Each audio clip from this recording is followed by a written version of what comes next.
IFRS standards are principles-based, so companies need to make judgments about how to apply the requirements when they report on their transactions.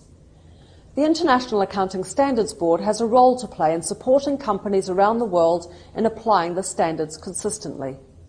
So we carry out various activities to help companies to understand the requirements in our new standards.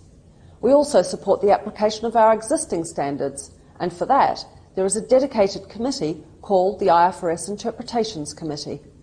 The committee comprises a group of experts from around the world who have knowledge of our standards.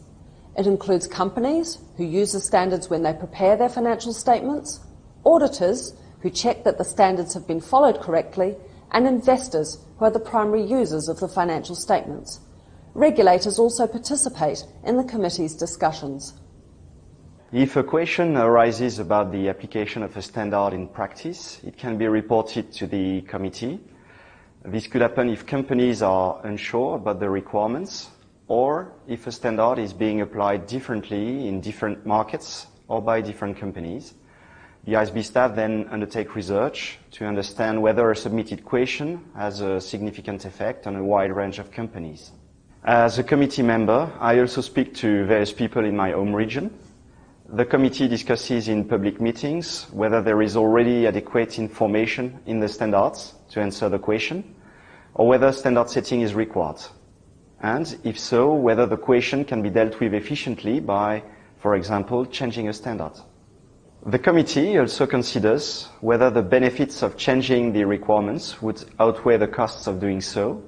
These discussions with all involved stakeholder groups at the table help us find the best solution. In deciding whether standard setting is needed to respond to a question, the committee must balance providing information that is useful to those applying the standards with making sure that it doesn't undermine the principle-based nature of the standards. If changes to the requirements are needed, the committee has a number of ways of introducing them. It can develop what is called an IFRS interpretation. This adds to the requirements in a standard without changing the standard itself. It can also suggest an amendment that is narrow in scope. This means changing part of its standard. If an interpretation or an amendment is developed, the usual transparent process for standard setting is followed. This allows people to comment on the proposals. But very often no change to the requirements is needed. If the committee concludes that no change is needed after looking closely at the question, the committee explains the reason for that decision in what is called an agenda decision. But that doesn't mean that no information is provided to help those using the standards. The committee tries to make the agenda decisions useful too, by using them to explain which requirements in the standards apply to the question, to set out the approach companies need to take to answer the question when they use the standards, and also to highlight any relevant disclosure requirements.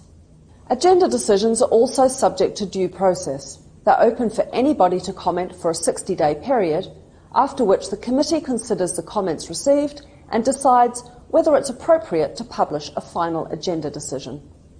Our website includes more information about how the committee helps make sure IFRS standards are maintained and that they remain fit for purpose, and provides supporting materials on the application of the standards.